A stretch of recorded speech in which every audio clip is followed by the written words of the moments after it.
Assalamualaikum warahmatullahi wabarakatuh. Masih di Sukalillah Multi Channel dina kajian kitab Safinatun Najah.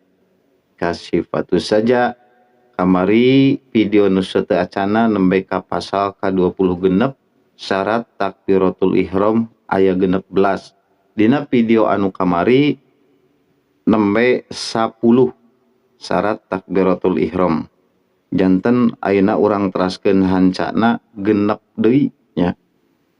Genep deui tah nembe 10. Namun sateu acana anu teu acan subscribe tiasa subscribe heula, like, comment, and share.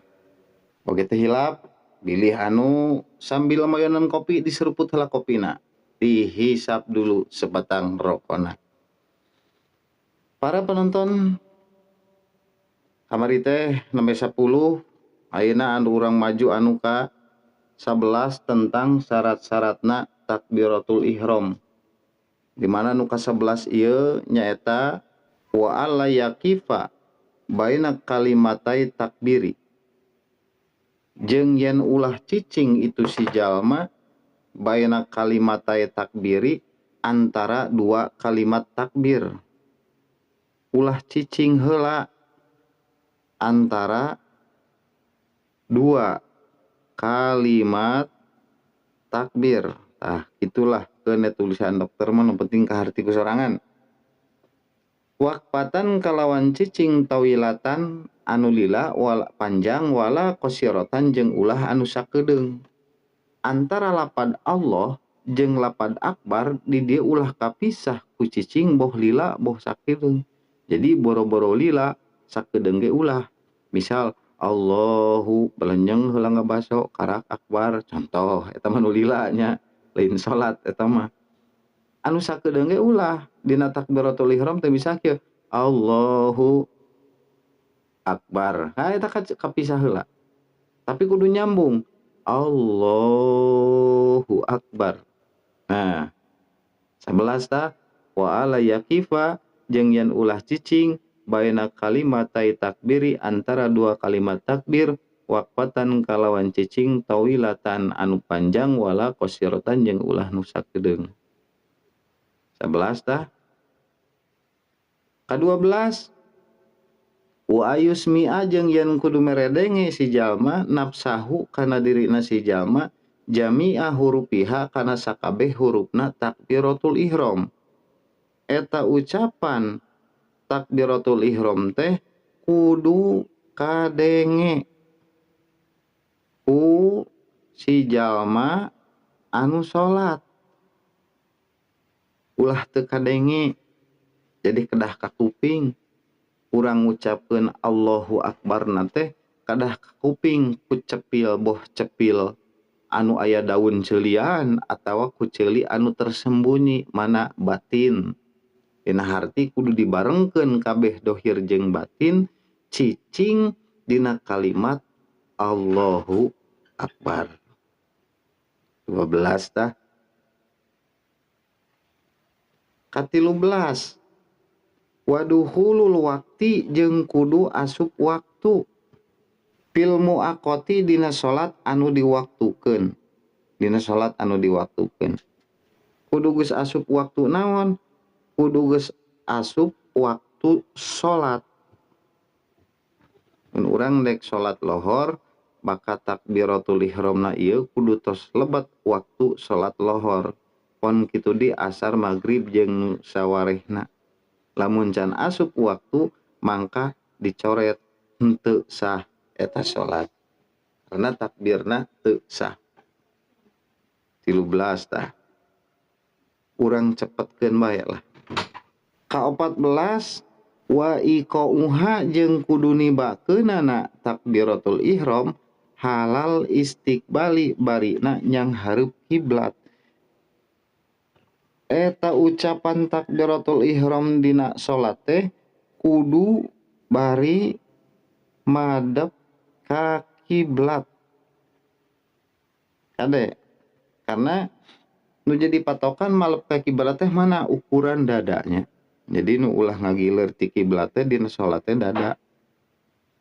sirah menang luak liuk keur ngaliuk sakali dua kali ngan pedah dek naon salat luak liuk.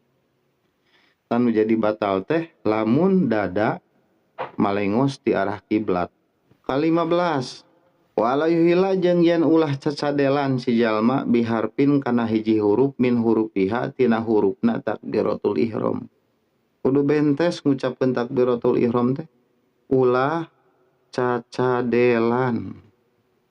Eta adannya mun ngupingkeun saking kuhayang paseh meureun Allahu akbar Allahu akbar cenah kitu kadengna teh.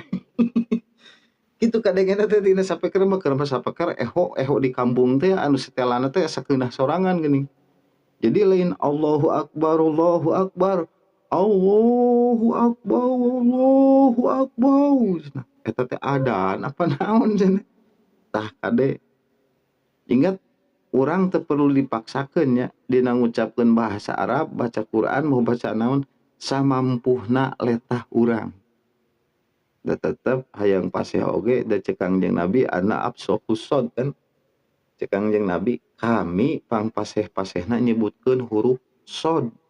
Nah, karena memang dina tajwid nu paling hese teh huruf shod. Hese teh. Tak urang mah sakabrikna bae. Jadi ulah nyalahkeun gope tah bacaan Quran teh ulah waka buating memang mampuhna letahna gitu tah sakitu kemampuan pamatukna teh ngan sakitu-kituna mun ceuk orang Sunda mah kitu nya. Jadi ulah cacadelan sabab naon? Dina waktu cacadelana dina takbiratul ihram bisina ngaruksak kana makna. Teu kengeng biasa bae. Allahu akbar. Nah. Terus ke-16 wa ta'khiru takbiratil ma'mumi jeung kudu ngahirkeun takbirna makmum an takbiratil imami tina takbiratul ihramna imam. Si makmum takbirna makmum kudu pandeuri ti imam. Itunya kade ti imam gitulah nulisna tah. Jadi posisi takbiratul ihramna makmum ulah disahareupeun imam, kudu nuturkeun kade kerja di makmum ya. Ulah ieu mah makmum imam ge karek nawaitu usolli ari si makmum geus Allahu akbar. Eta teh merek kadawang mau karep sorangan teh kitu tah. Tingali kumaha matak engke kapayun aya kumaha syarat-syaratna berjamaah. Bandungan ku si makmum teh ulah mawa karep sorangan pan salat teh lain sorangan. Dihareup teh aya imam tuturkeun tingali kumaha gerakna imam.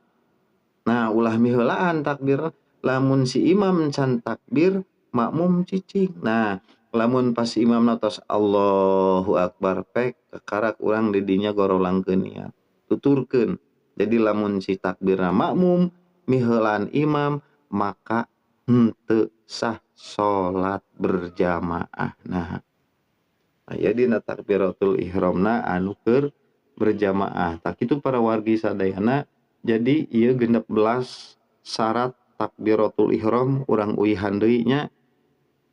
Bilih harilap, hiji bari nangtung, kadua bahasa Arab, katilu ku lapad Allah, kaopat ku lapad akbar, kalima kudu tartib, kagenep ulah manjangkeun kana hamzah lapad Allah, katujuh ulah manjangkeun kana ba lapad akbar, kagenep kudu nasdidan ulah nasdidan kana ba lapad akbar, kasalapan ulah nambahan ku wau antara dua kalimat, kasapuluh ulah nambahan ku wau samemeh lapad Allah, ka-11 ulah cicing antara dua kalimat takbir antara Allah jeung akbar, boh cicing lila boh sakedeung, ka-12 kudu kadenge ku si jalma anu ngucapkeun takbir ku dirina sorangan, ka-13 kudu asup waktu salat, ka-14 kudu bari nyang hareup ka kiblat, ka-15 kudu ulah cacadelan. Salah deui nulis ieu. Itu tah ulah cacadelan. Ka-16 takbir makmum kudu leuwih pandeuri tibatan takbirna imam. Tak itu ieu pelajaran urang dina takbiratul ihram keur waktu salat. Mudah-mudahan tiasa diamalkeun, tiasa dimanfaatkeun kalawan manfaat, oge mudah-mudahan ku cara kieu urang diajar jadi mulai sakedik-sadik ngasahkeun kana salat urang. Amin ya robbal alamin. Hatur nuhun kasadayana, pamudah-mudahan dipaparinan kasehatan sadayana, pamudah-mudahan amal ibadahna ditampi ku Allah Subhanahu wa taala. Tisim kuring cekap sakitu, dukung terus Sukalillah Multi Channel supados langkung manfaat kasadayana. Akhirul kalam, wassalamualaikum warahmatullahi wabarakatuh.